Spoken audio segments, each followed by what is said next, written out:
So எல்லாருக்கும் ஒரு பெரிய ஹாய். முக்கியமா ஃபிலிம் ரோல் ஃபேமிலிக்கு எல்லாரும் வந்துட்டீங்கல்ல. இன்னைக்கு நம்ம கொரியாக்காரங்க எடுத்த ஒரு ஹார்ட் பிரேக்கிங்கான கதையை தான் பார்க்க போறோம். கதையோட ஒன்லைன் என்னன்னா, ஒரு லேடி ஒருத்தங்க அவங்களுடைய ஹஸ்பண்டை வந்து ஒரு பர்சனை காப்பாத்த ட்ரை பண்ணி இவரும் ஒரு ஆக்சிடென்ட்ல மாட்டிக்கிட்டு இவரு பிரைன் டெட் ஆகிடுறாரு. உயிர் பொழைக்க வாய்ப்பே இல்ல. இந்த ஹஸ்பண்ட் காப்பாத்தின பர்சன் அவரும் வந்து ரொம்ப ஆபத்தான நிலைமையில இருக்காரு. புது இதயம் இருந்தாதான் அவரை காப்பாத்தவே முடியும். ஸோ அதனால என்ன சொல்றாங்கன்னா, இந்த லேடியோடைய ஹஸ்பண்ட் அவரு பிரைன் டெட் ஆயிட்டாரு. ஹார்ட் நல்லா தான் இருக்கு. சோ இந்த ஹார்ட்டை எடுத்து அவரு காப்பாத்த ட்ரை பண்ண அந்த பர்சனுக்கு கொடுக்கலான்னு கேட்கும் பொழுது, என் ஹஸ்பண்ட் இந்த நிலைமைக்கு வந்ததுக்கு காரணமே அவன்தான், அவனுக்கு இதயத்தை கொடுக்க விட மாட்டேன் அப்படின்னு இந்த லேடி தடுக்கிறாங்க. என்னடா மொத்த கதையும் சொல்லிட்டியே அப்படின்னு கேட்டீங்கன்னா, இதெல்லாம் கதை ஆரம்பிச்சு 5 நிமிஷத்திலேயே நடக்கிற விஷயங்கள். சோ இதுக்கப்புறம் என்ன ஆகுது அப்படின்னு நம்ம மனசை அப்படியே உடைக்கிற ஒரு அழகான காவியம் தான் இன்னைக்கு நம்ம பார்க்க போற கட்டிங் ஆஃப் த ஹார்ட் அப்படின்ற ஒரு கொரியன் எமோஷனல் டிராமா கதை. சோ கதைக்குள்ள போகிறதுக்கு முன்னாடி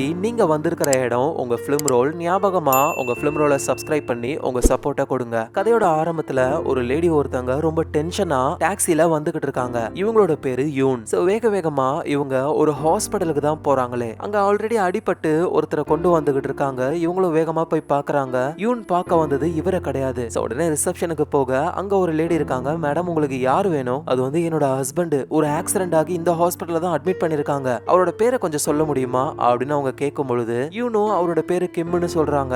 அவர் இப்ப எமர்ஜென்சி வார்டுல இருக்காரு. சோ கிம் நேரா அங்க போயிட்டு வெயிட் பண்ணிக்கிட்டு இருக்காங்க. அவருக்கு உள்ள ஆபரேஷன் நடக்குது போல. நம்ம யூனுடைய ஹஸ்பண்ட் வந்துட்டு ஒரு ஃபயர் ஃபைட்டர். அவருடைய ஃப்ரெண்ட்ஸ் 2 பேர் இங்க வந்திருக்காங்க. அதுல ஒருத்தர் யூன் கிட்ட, நீ வீட்டுக்கு போகலாம்லமா, என்னால எப்படி போக முடியும், அவரு டியூட்டிலேயே இல்ல தானே, அப்புறம் எப்படி இது நடந்தது, வேலையை முடிச்சுட்டு வீட்டுக்கு தான் வந்துகிட்டு இருந்தான் கிம். அப்ப ரோட்ல யாரோ ஒருத்தருக்கு ஆக்சிடென்ட் ஆகிருக்கும். கிம் காப்பாத்த ட்ரை பண்ண போய் இவனும் அந்த ஆக்சிடென்ட்ல மாட்டிக்கிட்டான். அவர் ஒழுங்கா வீட்டுக்கு வந்திருந்தாருன்னா இந்நேரத்துக்கு அவர் என் கூட இருந்திருப்பார்ல. அவர் ஒரு சாதாரண ஃபயர் ஃபைட்டர், ஏன் இந்த மாதிரிலாம் பண்ணாரு அவருக்கு ஒன்னும் ஆகாதுல அப்படின்னு சொல்லி இவங்க கேக்குறாங்க. அப்பதான் அங்க இருந்தவரும் அப்படியே மெதுவா நம்ம யூன் பக்கத்துல உட்காந்து, டாக்டர் என்ன சொன்னாங்கன்னா, கிம்முக்கு பிரைன் டெட் ஆக தான் அதிக வாய்ப்பு இருக்குன்னு சொன்னாங்க அப்படின்னு சொல்ல அப்படியே யூனுடைய முகமே மாறி போகுது. அப்புறம் கிம்முடைய அம்மா, அதாவது நம்ம யூனுடைய மதர் இன்லா, அவங்க வராங்க. யூன் கிட்ட என்ன ஆச்சு என் பையனுக்கு அப்படின்னு சொல்லி அவங்க கேக்குறாங்க. அவ்வளவுதான், பிரைன் டெட் அப்படின்னா காப்பாத்த வாய்ப்பே இல்ல. ஆனா அடுத்த நாளே நம்ம யூன் வந்து டாக்டர் கிட்ட, பிரைன் டெட் ஆனா என்ன டாக்டர், திடீர்னு ஏதாவது ஒரு மிராக்கல் நடக்கலாம்ல, ஏன்னா அவரோட இதயம் துடிச்சுக்கிட்டு இருக்கு, கண்டிப்பா அவரு கண்ணை முழிச்சு எழுந்துப்பார்ல, ப்ளீஸ் கொஞ்ச நாள் நம்ம வெயிட் பண்ணலாமே அப்படின்னு யூன் கேக்குறாங்க. உடனே யூனுடைய மதர் இன்லாவும் அப்படியே கையை பிடிச்சி சமாதானப்படுத்தி டாக்டர் கிட்ட, என்னோட பையன் கிம்மு காப்பாத்தின அந்த பர்சன் அவரு உயிர் பொழைச்சிட்டாரா அப்படின்னு கேட்கும் பொழுது, டாக்டரும் அந்த ஆக்சிடென்ட்னால அவருக்கு பெருசா எந்த பாதிப்பும் இல்ல, ஆனா அந்த பர்சனுடைய ஹார்ட்ல ஆல்ரெடி ஒரு பெரிய ப்ராப்ளம் இருந்தது. சோ இன்னொருத்தருடைய ஹார்ட்டை கொடுத்தா மட்டும்தான் அவர் உயிர் பொழைப்பாரு அப்படின்னு சொல்லும் பொழுது எங்க அம்மா ரொம்ப கவலைப்படுறாங்க. என் பையன் உயிரை கொடுத்து காப்பாத்தியும் எந்த பிரயோஜனமும் இல்லாம போயிடுச்சே அப்படின்னு ரொம்ப கஷ்டப்படுறாங்க. டாக்டரும், கிம்முக்கு பிரைன் டெட் ஆயிடுச்சு, அப்படியே வச்சிருந்தா உடம்புல இருக்கிற திசுக்கள்லாம் அழிய ஆரம்பிச்சிரும், சோ அதனால அப்படின்னு இப்பயே கருணை கொலை பண்ணலாம் அப்படின்னு கேக்குறாரு. ஆனா நம்ம யூன் வந்து, ப்ளீஸ் என் ஹஸ்பண்ட் கண்ணை முழிப்பாரு, கொஞ்ச நாள் வெயிட் பண்ணலாம் அப்படின்னு டாக்டர் கிட்ட கேக்குறாங்க. அதுக்கப்புறமா நம்ம யூனும் அம்மாவும் வந்துட்டு ஒரு கார்டன்ல அப்படியே சோகமா உட்காந்துக்கிட்டு இருக்காங்க. அப்ப அம்மா சொல்றாங்க, என் பையனுடைய ஆசையே இறந்ததுக்கு அப்புறம் அவனுடைய உடல் உறுப்புகள் எல்லாத்தையும் தானம் பண்ணணும்ன்றதுதான், அவனோட கண்ணு, லங்ஸ், இதயம் எல்லாத்தையுமே. இதை கேட்டுக்கிட்டு இருக்கிற யூனும், இப்ப என்ன சொல்ல வரீங்க அம்மா? இல்ல, கிம்மு காப்பாத்தின அந்த பையனுக்கு 25 வயசு தான் ஆகுது, அந்த பையனுக்கு ஹார்ட்ல ஏதோ ஒரு பெரிய ப்ராப்ளம், நம்ம ஏன் கிம்மோட இதயத்தை அந்த பையனுக்கு கொடுக்க கூடாது? உடனே யூனோ, அம்மா இதயத்தை கொடுக்கறது அப்படின்றது ஏதோ பொருளை கொடுக்கற மாதிரி இல்லம்மா, அதோட கிம் இந்த நிலைமைக்கு இருக்கிறதுக்கு காரணமே அவன்தான், அவனுக்கு எப்படிமா கிம்மோட இதயத்தை கொடுக்கறது? அம்மாவும், நீ யோசிச்சு பாரு, கிம்மு அவனை காப்பாத்தணும்னு தான் தான் உயிரையே கொடுத்திருக்கான், ஆனா இப்ப அந்த பையனும் இறந்து போயிட்டா, கிம்மு இறந்து போனதுக்கு அர்த்தமே கிடையாது. உடனே நம்ம யூனு அப்படியே கோவத்துல எழுந்து நின்னு, அம்மா, கிம்மு உங்க பையன் தானே, நீங்க எப்படிமா இப்படிலாம் பேசலாம்? அவரை கொலை பண்ண ஒருத்தங்கிட்டயே அவரோட இதயத்தை கொடுக்கறதுக்கு எனக்கு சுத்தமா விருப்பமே இல்லம்மா அப்படின்னு சொல்லி யூன் அங்க இருந்து போயிடுறாங்க.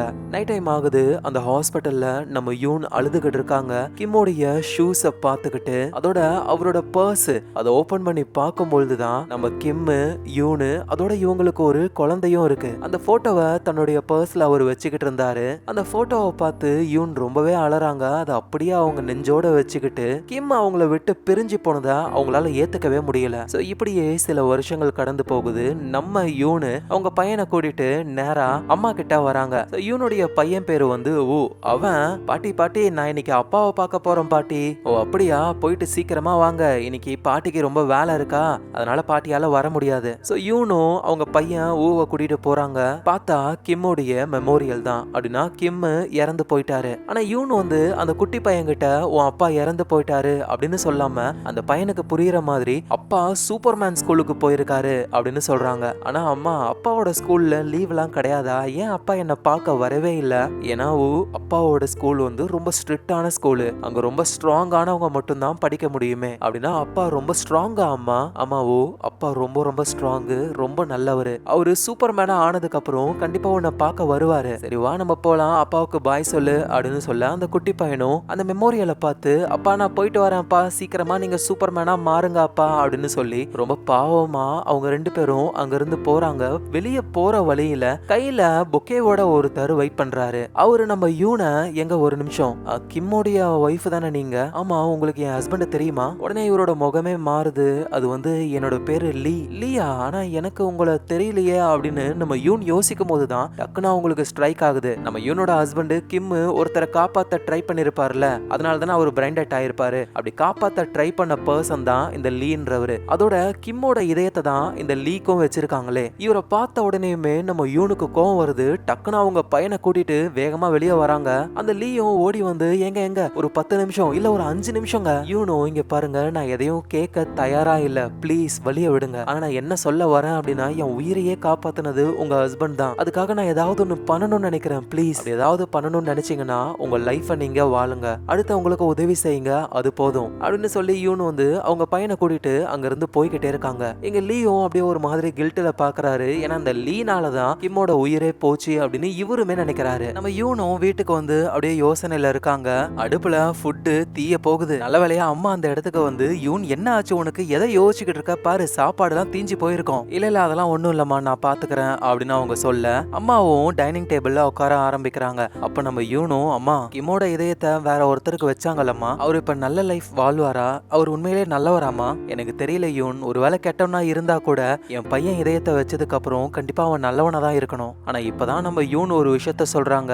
அந்த பர்சன், அந்த லீ இருக்காருல்ல, அவருக்கு கிம்மோட இதயத்தை தான் வச்சிருக்காங்க அப்படின்னு அந்த லீக்கே தெரியாதுமா. ஏதோ ஒரு டோனர் கொடுத்தாங்கன்னு நினைச்சுக்கிட்டு இருக்காரு. உடனே அம்மாவும், அப்படின்னா நம்ம அவங்க கிட்ட உண்மையை சொல்லணும்ல, அதெல்லாம் வேணாமா, இந்த விஷயத்தெல்லாம் சொன்னா ரொம்ப அன்கம்ஃபர்டபுளா இருக்கும் நமக்கு. இன்னும் சொல்ல போனா எனக்கு அந்த பையனை பார்க்கணும் போலயே இருக்கு அப்படின்னு அம்மா சொன்ன உடனேயுமே உடனே நம்ம யூனும், ஐயோ அம்மா எனக்கு அந்த பர்சனை பார்க்கணும்னு சுத்தமா எண்ணமே இல்லைன்னு சொல்றாங்க. அடுத்த நாள் ஆகுது. நம்ம யூனும் அம்மாவும் வந்து இந்த துணியெல்லாம் ட்ரை கிளீனிங் பண்றது, அயன் பண்ற வேலையை தான் செய்யறாங்களே. ஸோ அந்த மாதிரி ட்ரை கிளீனிங் பண்ண ட்ரெஸ் எல்லாம் கொண்டு போய் அபார்ட்மெண்ட்ல எல்லாம் கொடுப்பாங்க.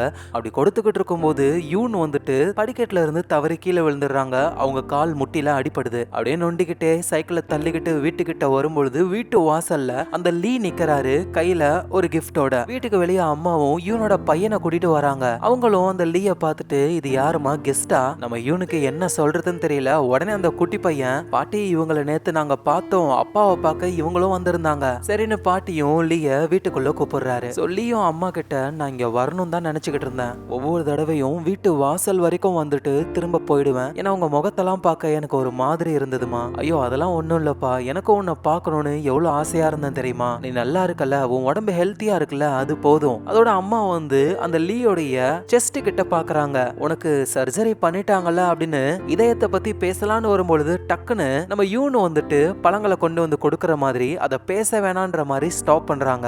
யூன் நீ உட்காரு, ஏதாவது பேசணும்னா பேசு அப்படின்னு சொல்ல, இல்லம்மா எனக்கு நிறைய வேலை இருக்கு அப்படின்னு யூன் அங்க இருந்து போகவே அம்மாவும் லீ கிட்ட, இன்னும் அவ அந்த விஷயத்துல இருந்து வெளியே வரலப்பா, தப்பா நினைச்சுக்காத. இல்லம்மா பரவாயில்லன்னு லீயும் சொல்றாரு. இந்த நேரத்துல நம்ம யூன் வந்து மாடியில துணியெல்லாம் காய போட்டுக்கிட்டு இருக்காங்க. அவரு போனதுக்கு அப்புறம் தான் இவங்க கீழே வராங்களே. அப்படி கீழே வரும்போதுதான் ஒரு என்வலப் இருக்கிறத பாக்குறாங்க. என்னடான்னு பார்த்தா ஒரு மருந்து ஒண்ணு இருக்கு. ஏன்னா இவங்க முட்டில அடிபட்டு இருக்குல்ல, அதுக்காக ஒரு மருந்தையும் ஒரு கார்ட்ல எப்ப வேணாலும் என்ன கூப்பிடுங்க அப்படின்னு சொல்லி எழுதியிருக்காரு அந்த லீ. அதை பார்த்துக்கிட்டு இருக்கும் போதே லீயை விட்டுட்டு அம்மா வீட்டுக்கு வராங்க.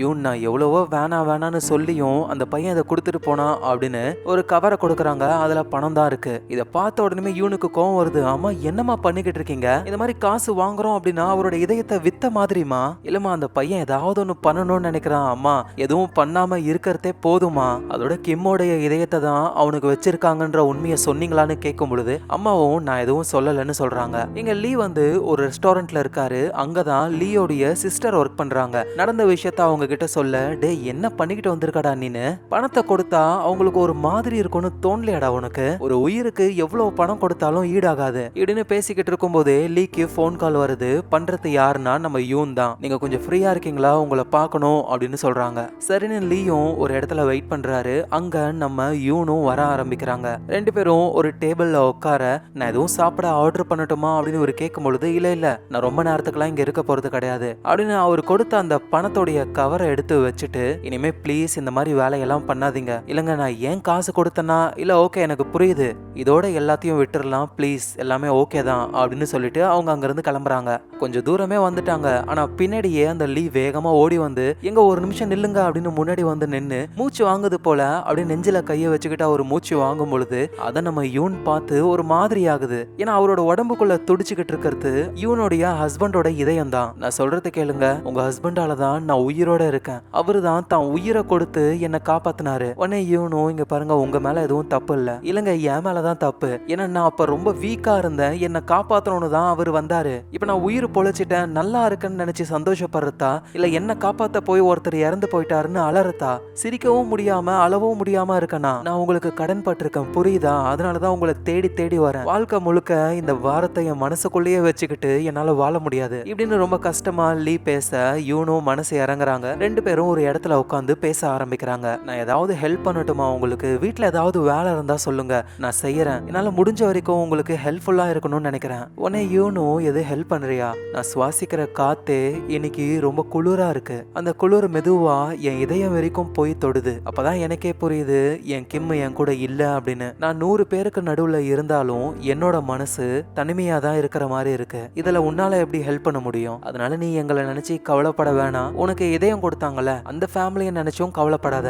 ஏன் இப்படி சொல்றாங்கன்னா, லீக்கு வந்து நம்ம யூனுடைய ஹஸ்பண்ட் கிம்மோட இதயத்தை தான் வச்சிருக்காங்க அப்படின்னு லீக்கு இன்னும் தெரியல, அதனாலதான் இதயத்தை கொடுத்தது வேற ஒரு ஃபேமிலின்ற மாதிரி அவங்க பேசுறாங்களே. அதனால எந்த ஒரு கில்ட்டும் வேணாம், உன் வேலையை நீ பாரு, உன் லைஃப் பாரு அப்படின்னு அவங்க சொல்றாங்க. நம்ம லீயும் வந்து ஓகேன்னு அங்க இருந்து கிளம்பலான்னு பொழுது அவரோட ஷூ லேஸ் வந்து கலண்டு போயிருக்கு.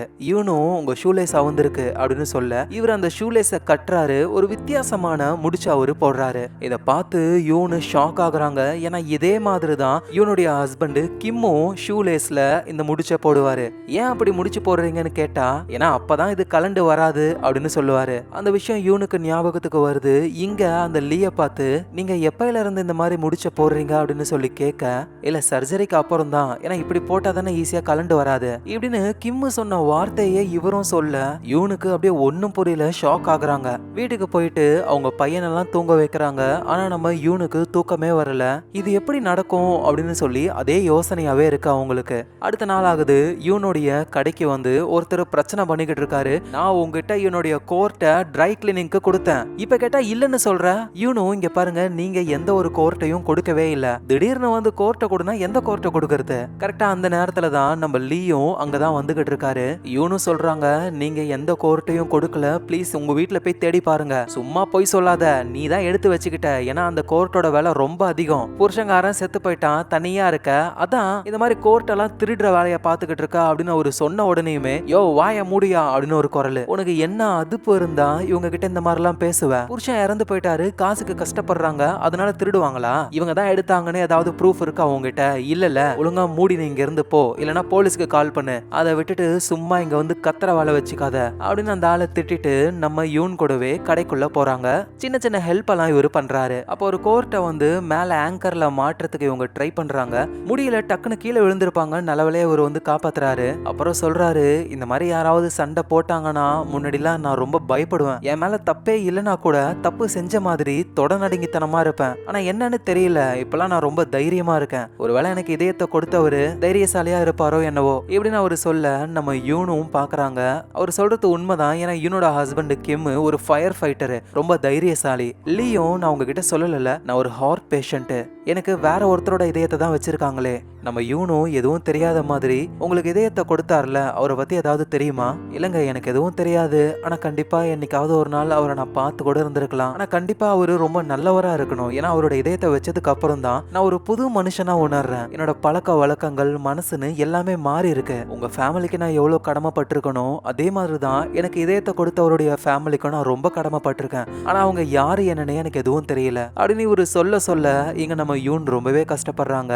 சரி ஓகே, நான் போய் ரெஸ்ட் எடுக்கணும், எனக்கு ஹெல்ப் பண்ணதுக்கு ரொம்ப தேங்க்ஸ்னு சொல்லிட்டு யூன் அங்க இருந்து போயிடுறாங்க. நேரா மேல மொட்டை மாடியில போயிட்டு யோசிச்சுக்கிட்டு இருக்காங்க. ஆனா பின்னாடியே நம்ம லீ வந்து கீழே ஃபுல்லா மாப் போட்டங்க அப்படின்னு சொல்றாரு. இதெல்லாம் பண்ண வேணாம், நான் உங்களை போக தானே சொன்னேன். ஐயோ அதெல்லாம் பரவாயில்லைங்க, அதோட நான் வந்து ஒரு அனிமேட்டர், என் கம்பெனி வந்து ஒரு அனிமேஷன் உருவாக்கி இருக்கு, அதோட சிடியை வந்து நான் உங்ககிட்ட கொடுத்துட்டு போறேன், உங்க பையன்கிட்ட காட்டுறீங்களா? ஆனா எங்ககிட்ட டிவிடி பிளேயர் இல்லையே. அப்படின்னா ஓகே, என்னைக்காவது ஃப்ரீயா இருந்தா சொல்லுங்க, உங்க பையனை என்னோட கம்பெனிக்கு கூட்டிட்டு போறேன், அங்க அனிமேஷன்லாம் எப்படி உருவாக்குவாங்கன்னு எல்லாத்தையும் அவன் பார்த்து சந்தோஷப்படுவான்ல. அதோட மொட்டை மாடியில நிறைய பூக்கள்லாம் இருக்கா, அதை பார்த்துட்டு உங்களுக்கு பூக்கள்னா ரொம்ப பிடிக்குமோ? இவனும் அப்படியே எழுந்து எனக்கு ரொம்ப ரொம்ப பிடிக்கும் இந்த பூக்களை, அதோட இந்த சிகப்பு பூக்கள்ல தேன் இருக்கும் தெரியுமா அப்படின்னு அதை பிச்சு அதுல இருந்த தேன் அவங்க டேஸ்ட் பண்றாங்க. அப்புறம் இவனு வந்து கோர்ட்டெல்லாம் டெலிவரி பண்ணுவாங்கல்ல, எங்க விடுங்க நான் டெலிவரி பண்றேன் அப்படின்னு சொல்லி இவரு சைக்கிள் எடுத்துட்டு போறாரு. அதோட அபார்ட்மெண்ட்டுக்கெல்லாம் போயிட்டு அந்த துணிகளை அவரு டெலிவரும் பண்றாரு. எங்க நம்ம யூன் வந்து வெயிட் பண்ணிக்கிட்டு இருக்காங்க.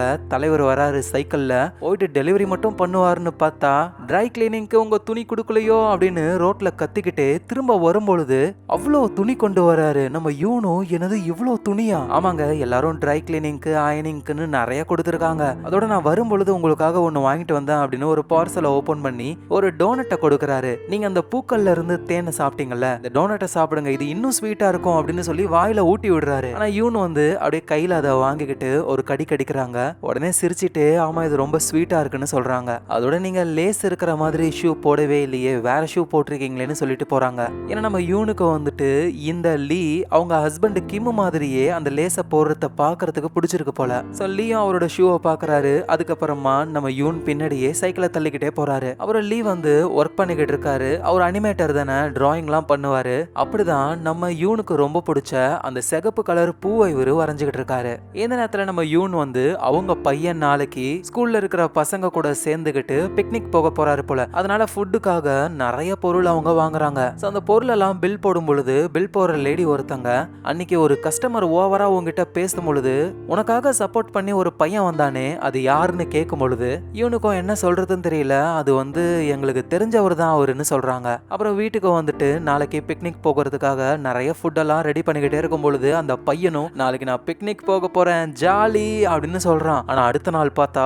பயங்கரமா மழை பெய்யுது. அந்த பையன் அழ ஆரம்பிக்கிறான் உயின்ட்டு. எதுக்கு ஸ்கூல்ல பிக்னிக்கை கேன்சல் பண்ணாங்க? ஏண்டா மழை பெய்யுதுரா, எனக்கு யாரையும் பிடிக்கல, அந்த மழையும் பிடிக்கல உங்களையும் பிடிக்கலன்னு அந்த பையன் கோச்சிக்கிறான். எங்க யூனு வேலை செஞ்சுக்கிட்டு இருக்காங்க. அந்த பையன் சோகமா உட்காந்துக்கிட்டு இருக்கிறத பார்த்துட்டு அப்ப அந்த இடத்துல நம்ம லீ கொடுத்த அந்த கார்ட்டூன் அனிமேஷன் அந்த சீடியை பாக்குறாங்க. உடனே இவங்க லீக்கு கால் பண்றாங்க. இந்த மாதிரி கார்ட்டூன்லாம் அனிமேஷன் பண்ணுவீங்கல்ல, அந்த இடத்த என் பையனுக்கு சுத்தி காட்ட முடியுமான்னு கேட்க அவரும் ஓகேன்னு சொல்லி காரை கொண்டு வராரு. கார்லயே நம்ம யூனும் அவங்க பையனும் போக ஆரம்பிக்கிறாங்க லீ கூட.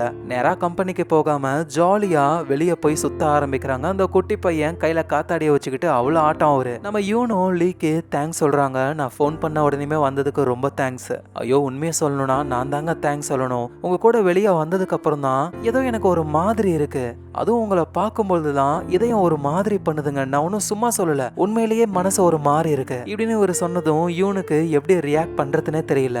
அதோட நான் லேஸ் இருக்கிற மாதிரி ஷூவை போட்டு வந்திருக்கங்க அப்படின்னு சொல்லிட்டு கையில கேமரா ஒன்று எடுத்துக்கிட்டு யூனுடைய பையனை இவரு போட்டோ எடுக்க போறாரு. அப்படியே நிறைய இடத்த சுத்தி பாக்குறாங்க. சரி ஓகே யூன், நீங்க உங்க பையன் கூட நிக்கிறீங்களா, ரெண்டு பேரும் சேர்த்து ஒரு போட்டோ எடுக்கிறேன். இல்ல அதெல்லாம் வேணாம், அம்மா வாங்கம்மா சேர்ந்தே போட்டோ எடுக்கலாம் அப்படின்னு அந்த பையன் கூப்பிட இவங்களும் போஸ் கொடுக்க ஆரம்பிக்கிறாங்க. ஆனா சிரிக்கல இவங்க.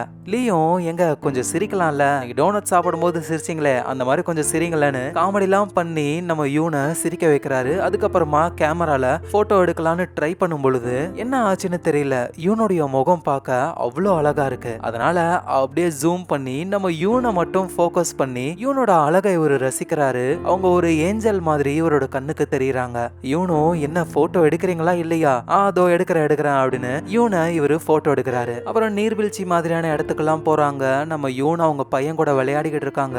இவரு யூனை பார்க்க இன்னும் சொல்ல போனா யூனை இவரு லவ் பண்ண ஆரம்பிக்கிறாரு. அப்புறம் ஒரு நீரோடைய தாண்டி போகும்போது பொழுது அந்த குட்டி பையனால தாண்ட முடியல. இவரு தூக்கி அந்த பக்கம் வைக்க அடுத்தது நம்ம யூன் வராங்க. இவங்களாலே தாண்ட முடியல. சோ என் கையை பிடிச்சுக்கோங்கன்ட்டு கையை பிடிச்சி பாதுகாப்பா கொண்டு வருவாருன்னு பார்த்தா ஸ்லிப் ஆகி தண்ணிலேயே அவங்க விழுந்துடுறாங்க. இவரும் கூட விழ அந்த பையன் கை தட்டி 2 பேரும் விழுந்துட்டீங்க ஜாலின்னு சந்தோஷப்பட்டுக்கிட்டு இருக்கான். ஸோ அதுக்கப்புறமா இவங்கள அந்த அனிமேஷன் பண்ற கம்பெனிக்கெல்லாம் கொண்டு வந்து ஃபுல்லா சுத்தி பார்த்து முடிச்சுட்டு அந்த பையன் தூங்கியே விட்டான். ஆனா நம்ம யூனும் லியோ வந்து வெளியே நெருப்பு மூட்டி அங்க உட்காந்துக்கிட்டு இருக்காங்க. ரொம்ப சாரிங்க, உங்க ட்ரெஸ் எல்லாம் ஈரமாயிடுச்சு. இல்ல நீங்க ஏன் சாரி கேக்குறீங்க, நான் தானே விழுந்தது. ட்ரெஸ் ஈரமானாலும் பரவாயில்ல, என் போனு தான் தண்ணில விழுந்து ஒர்க் ஆகவே இல்லை. ஆனா அதெல்லாம் பரவாயில்ல, நீங்க ஒன்றும் கவலைப்படாதீங்க அப்படின்னு நம்ம யூனு அவங்க பையன்கிட்ட போறாங்க. நைட்டே வீட்டுக்கு போகணும். ஆனா லீ என்ன சொல்றாருன்னா, இவ்வளவு லேட்டா பஸ் எல்லாம் கிடைக்காதுங்க, அதனால நீங்க இங்கேயே தங்குங்க, நான் கார்ல படுத்துக்கிறேன் அப்படின்னு சொல்லிட்டு இவர் கார்லவே படுத்துக்கிறாரு. ஆனா இவருக்கு தூக்கமே வரல. இவர் மாதிரியே தான் நம்ம யூனுக்கும் தூக்கம் வரல.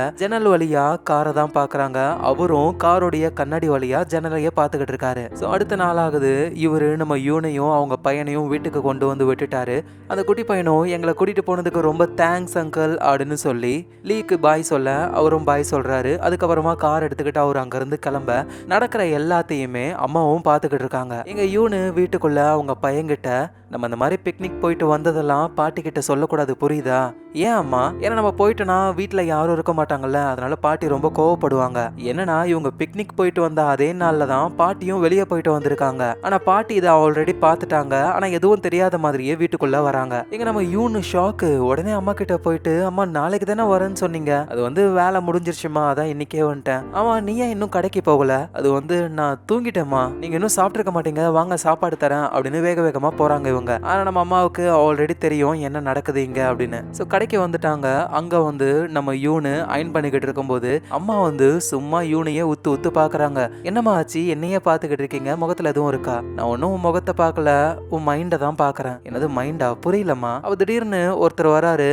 உங்க பேரு தான் யூனா, உங்களுக்கு ஒரு பார்சல் வந்திருக்குன்னு கொடுத்துட்டு போறாரு. அம்மாவும் யார்கிட்ட இருந்து அந்த பார்சல் வந்திருக்குன்னு கேட்க இவங்களும் நேம பாக்குறாங்க. அது லீ கிட்ட இருந்து தான் வந்திருக்கு. ஆனா அம்மா கிட்ட இது வந்து என்னோட ஃப்ரெண்டு கிட்ட இருந்து வந்திருக்குமா. ஆனா உனக்கு ஃப்ரெண்டு யாரும் இல்லையே. இல்ல என் ஊர்ல இருந்த ஃப்ரெண்டு ஒருத்தங்க அவங்க தான் அனுப்பியிருக்காங்கன்னு தனியா போய் ஓபன் பண்ணி பாக்குறாங்க. ஒரு புது மொபைல் போனை அவரு அனுப்பியிருக்காரு. ஏன்னா தண்ணியில விழும்பொழுது இவங்க போன் ஸ்பாயில் ஆயிடுச்சுல, அதனால புது போனு. அந்த போனுடைய ரிஃப்ளெக்ஷன்ல இவங்க முகம் தெரியுது. இவங்க ரொம்ப சந்தோஷப்படுறாங்க. அப்படியே அந்த போனை பாத்துக்கிட்டு இருக்கும்போது திடீர்னு கால் வருது. பண்றது நம்மளோட லீ தான். போன் டெலிவரி ஆயிடுச்சுல அப்படின்னு இவரு பேசிக்கிட்டு இருக்காரு. பின்னாடி பார்த்தா இவர் ஒர்க் பண்ற லேப்டாப்ல ப்ரொஃபைலாவே நம்ம யூனுடைய முகத்தை தான் வச்சிருக்காரு இவரு. என்னாலதான் உங்க போனு ஸ்பாயில் ஆயிடுச்சு, அதனால ப்ளீஸ் இதை ஏத்துக்கோங்க, வேணான்னு சொல்லாதீங்க அப்படின்னு இவரு கேட்க அந்த பக்கத்துல இருந்து நம்ம யூன் வந்து தேங்க்யூ அப்படின்னு சொல்லி காலை கட் பண்றாங்க. இவருக்கும் இவங்க ஏத்துக்கிட்டாங்களே அப்படின்னு அவ்வளவு சந்தோஷம். இந்த பக்கம் யூனுடைய பையன் வந்து, அம்மா அம்மா என்னம்மா புது போனா, சூப்பர்மா, நான் உன்னை போட்டோ எடுக்கவா அப்படின்னு சொல்லி போட்டோ எடுக்கிறேன்னு சொல்லி வீடியோவை ஆன் பண்ணி விட்டுறாரு இவரு. எங்க லேப்டாப்ல நம்ம யூனுடைய முகத்தையே ஒரு பாத்துக்கிட்டு இருக்காரு. ரூம்குள்ள லீயோடைய சிஸ்டர் வராங்க. அவங்க லேப்டாப்பை பாத்துடுறாங்க. இவர் வேகமா ஓடி போயிட்டு அதை க்ளோஸ் பண்ணியும் அந்த லேப்டாப்ல இருந்த போட்டோ அவருடைய ஒய்ஃப் தானே. ஆமாக்கா அவங்க தான். அடிக்கடி அவங்கள மீட் பண்றியா நீ? இல்ல அடிக்கடிலாம் கிடையாது, எப்பயாவது தான். நான் உங்ககிட்ட என்ன சொல்லிருக்கேன், சும்மா கில்ட்னால இந்த மாதிரி பண்ணிட்டு சுத்தாதன்னு சொன்னல. அவங்க லைஃப் அவங்க வாழ்வாங்க. ஆனா நான் ஒன்னும் கில்ட்டுக்காக அவங்க கூட பழகல புரியுதா? நான் உங்களுக்கு ஹெல்ப் பண்ணிக்கிட்டு இருக்கேன், அவங்கள சிரிக்க வைக்கிறேன், எனக்கு அவங்க கூட இருக்க பிடிச்சிருக்கு அப்படின்னு உண்மையை சொல்லிடுறாரு. எங்க சிஸ்டரும் ஷாக் ஆகுறாங்க. என்ன சொன்ன நீ, அவங்கள உனக்கு பிடிச்சிருக்கா? என்னன்னு தெரியல, என் மனசு அவங்கள பார்த்த உடனே ஒரு மாதிரி இருக்குக்கா. உடனே அந்த சிஸ்டரும், இங்க பாருடா, இதோட நீ அவங்கள பார்க்கவே கூடாது புரியுதா? நீ மட்டும் அவங்க லைஃப்குள்ள போகல அப்படின்னா அவங்க ஹஸ்பண்ட் உயிரோட இருந்திருப்பாங்க, சந்தோஷமான லைஃப் அவங்க வாழ்ந்துகிட்டு இருந்திருப்பாங்க. ஏற்கனவே நீ அவங்க லைஃப்குள்ள போய் அவங்கள ஹர்ட் பண்ணிட்ட, திரும்பவும் இன்னொரு தடவை அவங்கள ஹர்ட் பண்ணாத, சொன்னா கேளு, நான் என்ன பண்றேன்னு எனக்கு தெரியும், இதுக்கு மேல அவங்க ஹர்ட் ஆக நான் விட மாட்டேன் அப்படின்னு சொல்லிட்டு லீ அங்க இருந்து போகும்பொழுது உடனே அந்த சிஸ்டரும் ஒரு விஷயத்த சொல்றாங்க. அப்படின்னா எல்லா உண்மையும் அந்த பொண்ணு கிட்ட சொன்னியா நீ? அவங்க ஹஸ்பண்ட் எதுக்காக உங்ககிட்ட வந்தாரு, ஏன் ஆக்சிடென்ட் ஆச்சுன்னு எல்லா உண்மையும் சொன்னியான்னு கேட்க லீயும் அப்படியே அமைதியா அங்க இருந்து போறாரு. அப்படின்னா ஏதோ ஒரு விஷயம் நடந்திருக்கு. எங்க நம்ம யூனு வந்து அந்த போனையே பாத்துக்கிட்டு இருக்காங்க. அப்ப அந்த இடத்துக்கு அம்மா வராங்க. ஆக்சுவலா நான் அம்மான்னு சொல்லிக்கிட்டு இருக்கேன், இவங்க வந்து நம்ம யூனுடைய மாமியார் மதனேன்லா. அவங்க யூனை பார்த்து, நீ உன்னோட லைஃபை திரும்பவும் புதுசா ஸ்டார்ட் பண்ணணும் யூன், என்னமா சொல்றீங்க? இல்ல நீயும் தனியா தனியா எவ்வளவு காலம் தான் வாழ்வ, நீ திரும்பவும் இன்னொரு ஒரு மேரேஜ் பண்ணிக்கோ, நான் வந்து நம்ம கிராமத்துக்கு போயிட்டு அங்க நிம்மதியா வாழ்ந்துக்கிறேன், அடிக்கடி வந்து என் பேரனை பார்த்துட்டு போறேன், எனக்கு இந்த தைக்கிறதுனா ரொம்ப பிடிக்கும், வின்டர் வரத்துக்குள்ள நல்ல ஸ்வெட்டர்ஸ் எல்லாம் தச்சு உங்களுக்கு தரேன், எனக்கு இப்படி வாழதான் ரொம்ப பிடிச்சிருக்கு யூன். சோ நீயும் வாழ்க்கைய புதுசா ஆரம்பிக்கணும்ல, ஆனா அம்மா எனக்கு கல்யாணம் பண்ணிக்கிறதுலாம் விருப்பம் இல்ல அப்படின்னு பேசும்பொழுது போன் வர ஆரம்பிக்குது நம்ம யூனுக்கு. அம்மாவும் அட்டன் பண்ணி பேசுன்னு சொல்லிட்டு அங்க இருந்து போறாங்க. எங்க யூனுக்கு கால் பண்ணது யாரு அப்படின்னா நம்ம லீயோடைய சிஸ்டர் தான். சோ அவங்க யூனை தனியா மீட் பண்ண ஆரம்பிக்கிறாங்க. அவங்க யூன் கிட்ட நான் வந்து உங்ககிட்ட ஒரு முக்கியமான விஷயம் சொல்லணும், என்னை விட்டா நான் அழுதுருவேன், அழுது உங்க காலில் கூட கெஞ்சி கேட்கறேன், நான் வந்து என்ன சொல்ல வரேன்னா என்னோட பிரதர் லீ அடிக்கடி உங்களை வந்து மீட் பண்றான்ல, இதை எப்படி சொல்றதுன்னு தெரியல, அவன் கொஞ்சம் தப்பான மைண்ட் செட்ல இருக்கான், நீங்க கொஞ்சம் விலகி இருக்கீங்களா அப்படின்ற மாதிரி அவங்க கேட்கும் பொழுது யூனும் நீங்க என்ன சொல்ல வரீங்கன்னு எனக்கு தெளிவா புரியுது, நீங்க கவலைப்படாதீங்க, நான் இனிமே உங்க பிரதரோட லைஃப்ல குறுக்க வரமாட்டேன்னு சொல்றாங்க. அப்புறம் அங்க இருந்து நேரா கடை கிட்ட வரும் பொழுது அங்க கடைக்கு வாசல்லையே நம்ம லீ வந்து வெயிட் பண்ணிக்கிட்டு இருக்காரு. லீ கண்ணுல படக்கூடாதுன்ட்டு இவங்க வேகமா ஓரமா ஓடி போய் ஒளிஞ்சுக்கிறாங்க. அப்ப போன் கால் வருது, லீ தான் கால் பண்றாரு. இவங்களும் அட்டன் பண்ணி யூன் நீங்க வீட்டுல தான் இருக்கீங்களா? ஆமா நான் வீட்டுல தான் இருக்கேன், நீங்க எங்க இருக்கீங்க? இல்ல நானும் வீட்டுல தான் இருக்கேன். நீங்க சாப்பிட்டீங்களா? எல்லாரும் சாப்பிட்டாச்சு, என்ன விஷயம்? அது வந்து நான் கொஞ்சம் குடிச்சிருக்கேன். ஏன் என்ன ஆச்சு? இல்ல நான் குடிச்சாதான் எனக்கு தைரியம் வரும், ஏன்னா நான் உங்ககிட்ட ஒரு முக்கியமான விஷயம் சொல்லணும், இல்ல ரொம்ப லேட் ஆயிடுச்சு, ஐம் சாரி, இப்ப நான் எதையும் கேட்கற மாதிரி இல்ல அப்படின்னு சொல்லி உடனே காலை கட் பண்ணிடுறாங்க இவங்க. அவர் திரும்ப கால் பண்றாரு, ஆனா இவங்க எடுக்கவே மாட்றாங்க. அவர் அப்படியே சோகமா நம்ம யூனுடைய வீட்டையே பாத்துக்கிட்டு இருக்காரு. யூனும் அவர் கஷ்டப்படுறதெல்லாம் பக்கத்திலேயே இருந்து தான் பாத்துக்கிட்டு இருக்காங்க. சோ இப்படியே சில நாட்கள் கடந்து போகுது. நம்ம லீ அவரோட வீட்டு மொட்டை மாடியில நின்னுக்கிட்டு கால் பண்ணிக்கிட்டே இருக்காரு. ஆனா அந்த பக்கம் அவங்க எடுக்கவே இல்ல. மெசேஜ் அனுப்புறாரு, நான் உங்ககிட்ட பேசி ரொம்ப நாள் ஆகுது, நான் எப்படி ஃபீல் பண்றேன்னு உனக்கு தெரியுமா அப்படின்னு அனுப்ப ரிப்ளைவும் இல்ல. எங்க நம்ம யூன் அப்படியே வாக் பண்ணி போய்கிட்டே ஒரு ரெஸ்டாரண்ட்டை பாக்குறாங்க. அங்க ஒரு டோனட் இருக்கு. இந்த டோனட்டை தான் லீ வந்து வாங்கிட்டு வந்து கொடுப்பாரு, ரொம்ப ஸ்வீட்டா இருக்கும்னு சொல்லி. அந்த விஷயங்கள்லாம் இவங்களுக்கு ஞாபகத்துக்கு வருது. அப்படியே ஒரு பஸ் ஸ்டாண்ட்ல உட்காந்துக்கிட்டு ரொம்ப சோகமா இருக்கும்பொழுதுதான் போன் எடுத்து பாக்குறாங்க. நம்ம லீ அனுப்பின மெசேஜ் எல்லாம் அவங்க பார்க்கும் பொழுது ரொம்ப கஷ்டப்படுறாங்க. சடனா லீ கிட்ட இருந்து கால் வரவே இவங்களும் என்ன பண்றதுன்னு தெரியாம அட்டன் பண்ணி பேச, அந்த பக்கம் லீயும் என்ன ஆச்சு உனக்கு, எதுக்கு என் போன் நீ அட்டன் பண்ணவே இல்ல, உன் கூட பேசாம எனக்கு எப்படி இருக்கு தெரியுமா, உன்னை நேர்லயே பாக்குறதுக்கு வந்திருப்பேன், ஆனா திடீர்னு நீ இனிமே என்ன பார்க்காத அப்படின்னு சொல்லிட்டா என் மனசு சத்தியமா தாங்காது, அதான் பயத்துல நான் நேர்லயும் வரல, ப்ளீஸ் அப்படி எதுவும் சொல்லிடாத அப்படின்னு ஒரு பேச, இதெல்லாம் கேட்டுக்கிட்டு இருக்கிற நம்ம யூனும் ரொம்ப கஷ்டப்பட்டு அலறாங்க. சரி இப்ப நீ எங்க இருக்க அப்படின்னு சொல்லி அவங்கள பாக்குறதுக்கு கூப்பிடுறாங்க. நம்ம லீயும் வேகமா வீட்டை விட்டு வெளியே வரும் பொழுது அங்க அவருடைய சிஸ்டர் இருக்காங்க. எங்கடா போற நீ, இவ்வளவு நாள் எங்க இருந்த? அது வந்து நான் வேலையா இருந்தேன். பொய் சொல்லாத, வேலை இருந்தாலும் வீட்டுக்கு வந்திருக்கணும்ல, இப்ப நீ எங்க போற, அவளை பார்க்க தான் போறியா? ஆமா நான் அவங்கள தான் பார்க்க போறேன், என்ன இப்போ? டே உனக்கு இருக்கிறது கில்ட்டுடா, அந்த கில்ட்டுல நீ அவங்க கூட இருக்கணும்னு நினைக்கிற, இது லவ் கிடையாது, எனக்கு ஒன்றும் கில்ட் கிடையாது புரியுதா, அவங்கள பார்த்த உடனே என் மனசெல்லாம் ஒண்ணு பண்ணுது, அதெல்லாம் சொன்னா உனக்கு புரியாது. உடனே அந்த சிஸ்டரும் கொஞ்ச நாளைக்கு முன்னாடி நான் யூனை பார்த்தேன் அப்படின்னு சொல்ல, என்னது யூனை பாத்தியா, என்ன சொன்ன, எல்லாத்தையும் சொல்லிட்டியா? அன்னைக்கு ரோட்ல நான் வேணும்னே தான் காருக்கு முன்னாடி குதிச்சேன் சாகணும் அப்படின்னு, ஆனா அது தெரியாம என்ன காப்பாத்த வந்து அவங்களுடைய ஹஸ்பண்ட் இறந்து போயிட்டாரு, இந்த விஷயத்த சொன்னியா அப்படின்னு சொல்லி கேட்கும் பொழுது பார்த்தா அந்த இடத்துக்கு பக்கத்திலேயே தான் நம்ம யூன் இருக்காங்களே. இவர் பேசின எல்லாத்தையுமே அவங்க கேட்டுக்கிட்டு இருக்காங்க. அப்படியே உடஞ்சு போறாங்க. ஏன்னா இது ஒரு ஆக்சிடென்ட் அப்படின்னு நினைச்சாங்க, ஆனா அதுக்கே சம கோவத்துல இருந்தாங்க. ஆனா இப்ப இந்த லீ வேணும்னே சாகணும்னு குதிச்சாரு, இது தெரியாம காப்பாத்த போய் கிம்மு இறந்து போயிட்டாரு. எங்க லீயும் சிஸ்டர் கிட்ட நான் யூனை பார்க்க தான் போறேன், என் மனசுல கருத்தை சொல்ல தான் போறேன்னு போய் பார்த்தா அங்கதான் யூன் இருக்காங்க. நடந்த எல்லாத்தையும் கேட்டுட்டு அப்படியே முகத்தை திருப்பிக்கிட்டு அவங்க அங்க இருந்து போறத பார்த்து இவரோட மனசெல்லாம் ஒரு மாதிரி பண்ணுது. வேகமா ஓடி போய் யூன் ஒரு நிமிஷம் நில்லு, நான் உங்ககிட்ட ஒன்னு சொல்லணும். என்ன சொல்லணும்? அவ நீ வேணும்னே தான் ரோட்ல கார் முன்னாடி விழ போனல, நீ பண்ண தப்புனால என் ஹஸ்பண்ட் இறந்து போயிட்டாரு, அந்த கில்ட் உனக்கு இருக்கிறதுனால தான் நீ என் பின்னாடி வந்த, எனக்கு ஹெல்ப் பண்ணணும்னு நினைச்ச, உண்மையான லவ் உனக்குள்ள கிடையாது இப்படின்னு அவங்க சொல்ல, லீயும் அது உண்மை கிடையாது, நான் சாகணும்ன்ற எண்ணத்துல தான் போனேனே, ஏன்னா என்னோட வாழ்க்கையே நரகமா இருந்தது, இப்படிலாம் நடக்கும்னு எனக்கு தெரியாது, நான் ஒன்னும் கில்ட்னால உன்னை பார்க்க வரல, இங்க பாரு அப்படின்னு இவனுடைய கைய பிடிச்சி அவரோட இதயத்துக்கிட்ட வச்சு, என் இதயத்துடைய சவுண்ட் கேக்குதா உனக்கு? ஒவ்வொரு நாளும் நான் பார்க்கும் பொழுதும் இந்த இதயம் என்ன என்னவோ பண்ணும் தெரியுமா? நம்ம வாய் பொய் சொல்லலாம், ஆனா இதயம் பொய் சொல்லாது, என்ன நம்பு, நான் உன்னை உண்மையா காதலிக்கிறேன் அப்படின்னு அவரு சொல்றாரு. உடனே இவனும் உன் இதயம் ஏன் என்ன பார்க்கும் பொழுது ஒரு மாதிரி பண்ணுதுன்னு தெரியுமா? ஏன்னா அது என் ஹஸ்பண்டோட இதயம் அப்படின்னு அவங்க சொல்ல இவரு ஷாக் ஆகுறாரு. என்ன சொல்ற? உன் உயிரை காப்பாத்தினது மட்டும் அவரு கிடையாது, அவரோட இதயத்தை தான் உனக்கு வச்சிருக்காங்களே, இதெல்லாம் அவரு என் மேல வச்சு வச்சிருக்கிற லவ் தானே தவிர உனக்கு என் மேல காதல் கிடையாதுன்னு சொல்லிட்டு லீவ் வாங்கி கொடுத்தா அந்த போனை கொடுத்துட்டு அவங்க அங்க இருந்து போறாங்க. நேரா வீட்டுக்கு போக அங்க அம்மாவும் இருக்காங்க. என்ன ஆச்சுமா உனக்குன்னு சொல்லி கேட்க, எனக்கு இன்னொரு கல்யாணம் அப்படிலாம் எதுவும் தேவையில்லம்மா, நம்ம 3 பேர் மட்டும் போதுமா, நிம்மதியா வாழலாம்னு சொல்லி அவங்க ரொம்ப ஃபீல் பண்ணி அழறாங்க. எங்க நம்ம லியோ வந்து சோகமா உட்காந்துக்கிட்டு இருக்காரு. நம்ம யூன் கொடுத்த அந்த போனை தான் பாக்குறாரு. இவர் அனுப்பின மெசேஜஸ்லாம் இருக்கு, அதோட ஒரு வீடியோவும் இருக்கு. அந்த பையன் போட்டோ எடுக்கிறேன்னு சொல்லி வீடியோ ஆன் பண்ணிருப்பான்ல, அந்த வீடியோ தான் அது. அம்மா சிரிங்கம்மா அப்படின்னு சொல்ல நம்ம யூனும் அவ்வளோ சிரிக்கிறாங்க. என்ன ஆச்சு, எனக்கு ஏன் சிரிப்பு வருது ஒன்னும் புரியலையே, நான் ரொம்ப சந்தோஷமா இருக்கேன் அதான் அப்படின்னு சொல்லி அவ்வளோ ஹாப்பியா அவங்க சிரிக்கிறாங்க. இதை பார்க்கும்போது தான் நம்ம லியோ இவ்வளோ ஹாப்பினஸை நம்ம தான் அவங்களுக்கு கொடுத்தோம், ஆனா இப்ப அதையே நம்ம பறிச்சிட்டோமே அப்படின்னு ரொம்ப கவலைப்படுறாரு. ஸோ இதே சந்தோஷத்தை இல்ல இதை விட ரொம்ப அதிக சந்தோஷத்தை யூனோட லைஃப்ல நம்ம கொடுக்கணும் அப்படின்னு அவரு நினைக்கிறாரு. அடுத்த நாள் ஆகுது. நம்ம யூனுக்கு ஒரு பார்சல் வருது. யூன் ஓபன் பண்ணி பார்த்தா அதுக்குள்ள அவங்களுடைய போன் இருக்கு. அதோட ஒரு பேப்பர்ல என்னுடைய இதய துடிப்பு நின்னாலும் நான் உன்னை தொடர்ந்து காதலிச்சுக்கிட்டே தான் இருப்பேன் அப்படின்னு எழுதியிருக்காரு. ஸோ இந்த இடத்துலயே இந்த கதை முடியுது. அடுத்தது என்ன நடக்கும், கண்டிப்பா இவங்க 2 பேரும் ஒன்னு சேருவாங்க, ஒரு சந்தோஷமான வாழ்க்கைய வாழ தான் போறாங்களே. ஸோ உங்க எல்லாருக்கும் இந்த கதை பிடிச்சிருந்ததா, எப்படி இருந்தது அப்படின்னு கீழே கமெண்ட்ல சொல்லுங்க. அதோட நீங்க பார்த்துக்கிட்டு இருக்கிற உங்க ஃபிலிம் ரோலை ஞாபகமா சப்ஸ்கிரைப் பண்ணி உங்க சப்போர்ட்டையும் கொடுங்க. நாளைக்கு நம்ம வேற லெவல் வீடியோல பார்க்கலாம். Lots of love guys.